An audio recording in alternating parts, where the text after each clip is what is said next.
day po sa inyong lahat. Welcome na naman sa another episode ng ating vlog. Andito yung mga iba't ibang tips sa channel na to sa pag-aalaga ng paitloging manok at mga tips kung paano umasenso based on my experience. So ang topic po natin for today ay lagyan natin ng title na bakit nga ba itlog sa pag-asenso. So bakit nga ba itlog yung napili natin para tayo ay umasenso. Alam nyo po, sa pagnenegosyo ko for 27 years, 46 na po kasi ako. Dahil nung ako ay nagnegosyo, 20 years old po ako.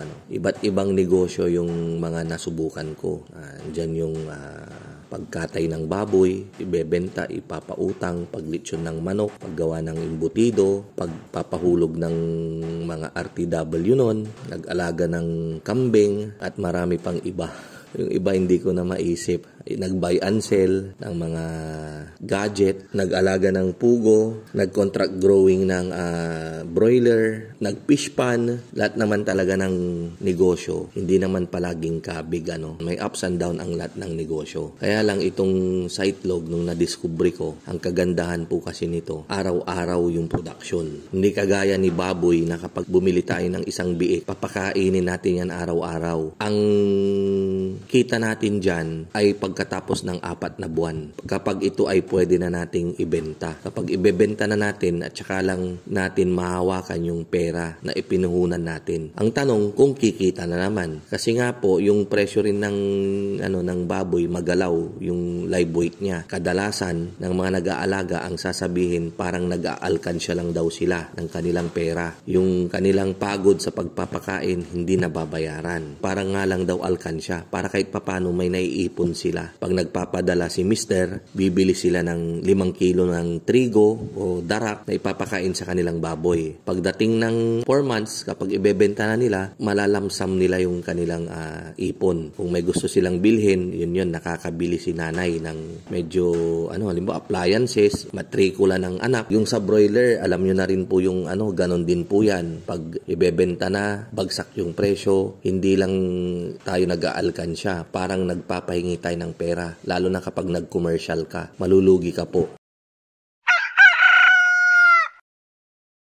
Itong itlog, doon ko nakita gaya nung sa pagpupugo. Yung sa pagpupugo naman kasi, nangingitlog nga rin yan araw-araw. Pero ang problema, si pugo, hindi consistent yung kanyang pangingitlog. Na pag halimbawa ng itlog ng 90% today, unpredictable biglang bukas, bagsak yung kanyang itlog, 83% lang. So ang gagawin natin, dahil nabahala tayo, bobombayin mo yan ng vitamins, antibiotics mo yan. Sa pag-iisip mo na baka sila ay may sipon, may problema, gagawan mo ng lunas hanggang sa magi-88%. Yung dating 90 naging 88 na lang. Ayan, biglang babagsak. Matagal po ako nagpugo. Actually, 12 years akong nagpugo, tuloy-tuloy. And then naputol, huminto ako. And then last year, nagpugo na naman ako dahil parang masyado akong depressed ako dyan sa pugo na yan Kaya gusto ko talagang i-master, i-perfect. Pati yung design ng mga cages, ganyan. Hanggang ito lang, nung April, yun yung huling pugo ko, kinal ko. Pero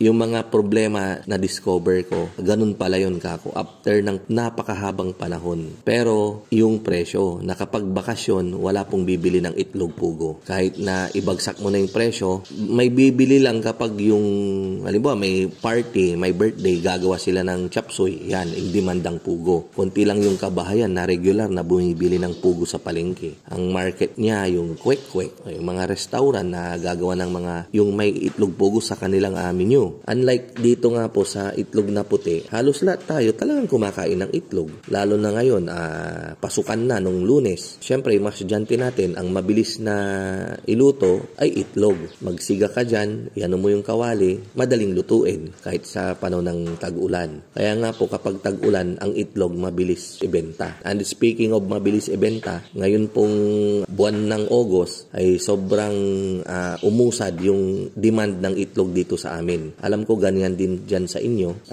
Kung dati medyo matumal, tapos medyo okay lang, yung production po namin ngayon ay kinukulang na. Kahapon nga po at nung isang araw, sarado po yung pwesto ko dito sa Dagupan dahil wala po akong maibentang itlog. Yun po kasing itlog ng farm namin ay kami na nga yung nagbebenta sa pwesto namin ng kapatid ko. Younger brother, sister, ayan. Member siya ng LGBT para at least alam ninyo. Nagkakaroon kayo ng idea tungkol sa akin. So meron po siyang pwesto na dalawa dun sa amin sa Bayambang. And then meron naman po akong pwesto rin dito na dalawa sa Dagupan. Malakas yung pwesto niya doon. Siyempre siya yung malapit, siya yung andun sa farm. Na-access niya kaagad yung egg production namin. So kapag ako yung magte-text na kailangan ko ng itlog, sasabihan niya ako na ubos na. Nadala ko na ng pwesto, naka-display na. So ako naman, hindi na ako makakaimik. Pero base sa experience ko kahapon, 2 araw akong sarado. Ayoko rin mapabayaan yon kasi mawawala yung mga suki natin. So kahapon nagkaroon kami ng arrangement na sa isang linggo, yung 3 araw na production sa akin, yung 4 na araw na production sa'yo. So nag-agree kami na yung itlog ng Huwebes, Biyernes, Sabado ay mapupunta kay Mang Mags. Yung Lunes, Martes, Miyerkules at Linggo ay mapupunta naman sa kanya. Ulitin ko po, ang kagandahan po nito, disclaimer, sa mga disclaimer dyan, as long as nabebenta po yung itlog, tuloy-tuloy po yung pangitlog ng ating manok. Daily po yan. Ito namang kinuha yung RTL, pakikinabangan po natin to ng 1.5 taon. Kapag maganda-ganda pa nga po yung presyo, pag nag-compute tayo at meron pang kita, kahit hindi pa natin ikal yan, hindi po yung oras yung magdidikta o yung panahon o yung araw. Magdidepende po talaga yan sa computation natin, na kapag may kita pa, bakit natin ikakal?